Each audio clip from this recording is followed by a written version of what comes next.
Alright,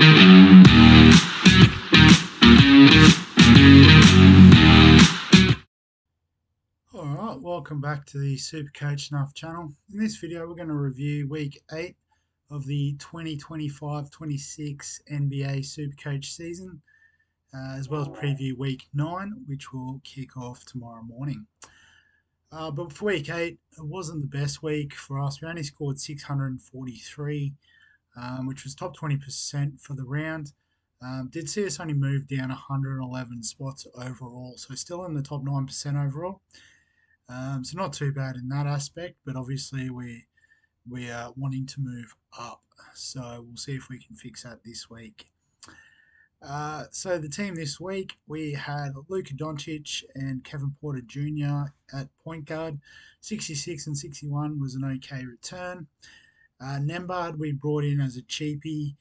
Only scored 20, made $1 million, but not a lot of cash there. Cade Cunningham with 59 was okay. Spencer with 21. We should have played Edgecombe and got 50, so that was a bit of a misstep.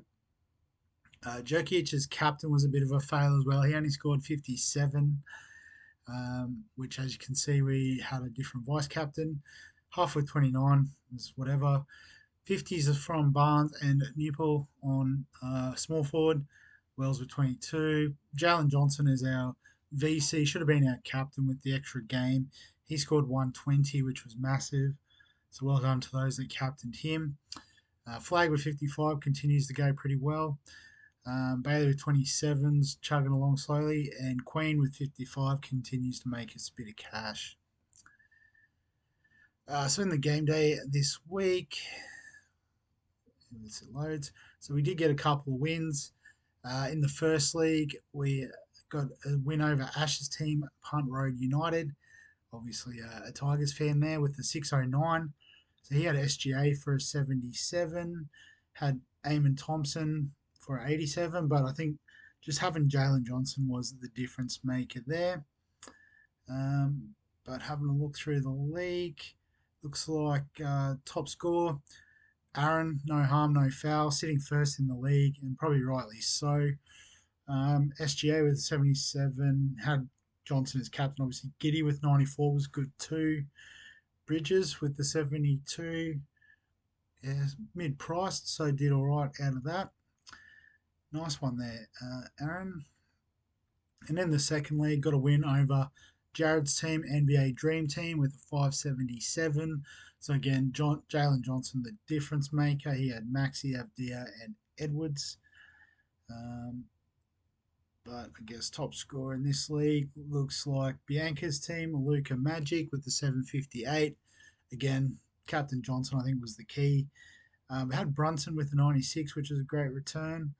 And then just solid contributions throughout. Bazelis with 72. So he's still priced under 10 mil, which is interesting. But yeah, some solid scoring there. So well done, Bianca. Other players went well this week. So Johnson was number one, although it was tied with Khalil Ware, who scored a 120 as well, so a bit more of a pod in the center position. Kevin Durant with 102 was good for those who owned him. Brunson, Giddy, we've seen. DeRozan, Vukovic both scored well. So I'm guessing the Bulls had the extra game as well, just given their scoring. So Wemby, 87 this week, so well done if you held on to him. SGA, 77. He's definitely one to target this week with that extra game. Reynaud, if you brought him in as a cheapie, he did well. 74s, made 1.4 million.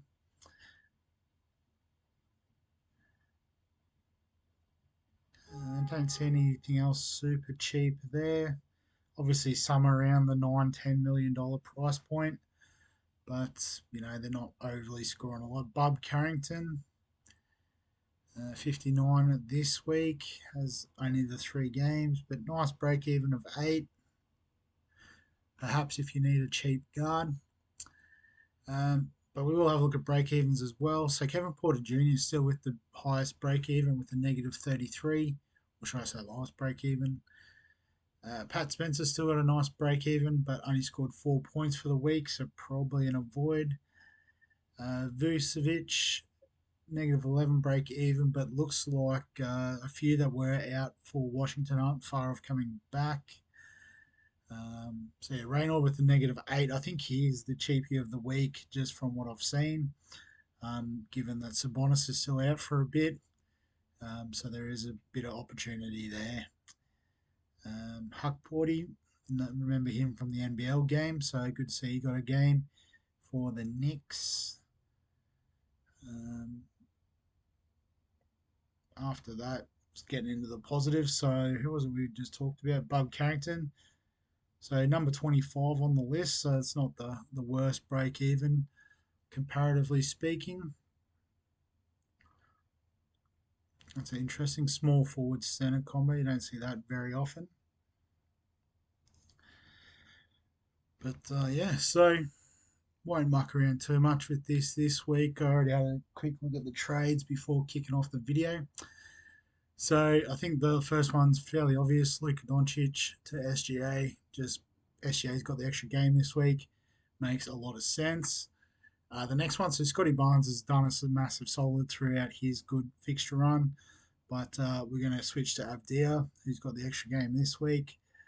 And then the last one is we want to bring in Raynaud from the Kings. Um, and just given that Nembard didn't seem to do too much this week, I know he plays 4 games this week, but we've already got Spencer.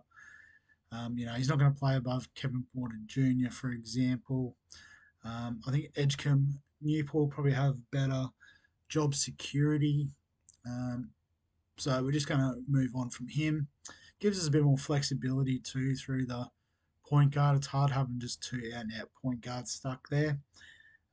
So we're just going to do all the swings and bring in Reynolds into our power forward spot. So we'll complete those trades. Then we'll put the team together.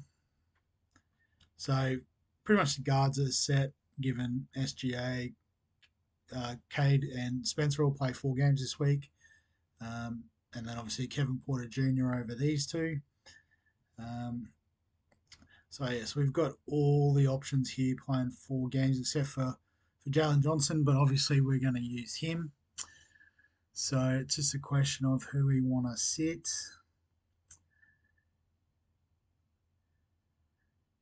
So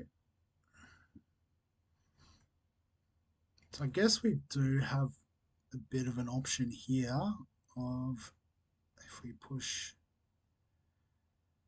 can sit Reynolds on the bench because Huff's got 4 games as well, so that will then free up some opportunity here.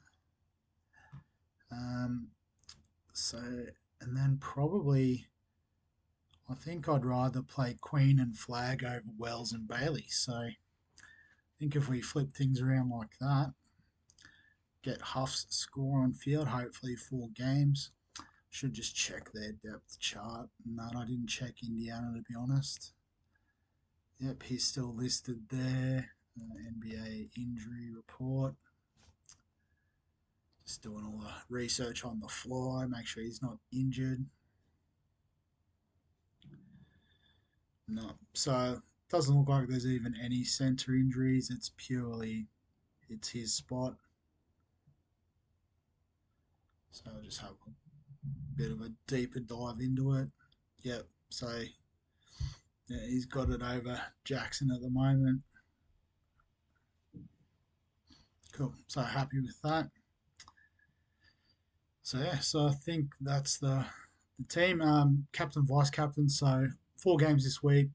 Lock and load on Jokic. SGA vice captain. Pretty straightforward there. And yeah, ready to rock and roll. So nice and quick one this week. So I'll wrap the video up there. As always, if you've got any questions, comments, thoughts, feel free to add them below this video. Give us a like if you enjoy the NBA content. Subscribe for all the other fantasy sports content on the channel. There's NRL and AFL videos back with the team picker opened up. And I might even try and do another NRL one now I've had a bit of a deeper look into it. But other than that, we'll catch you in the next one.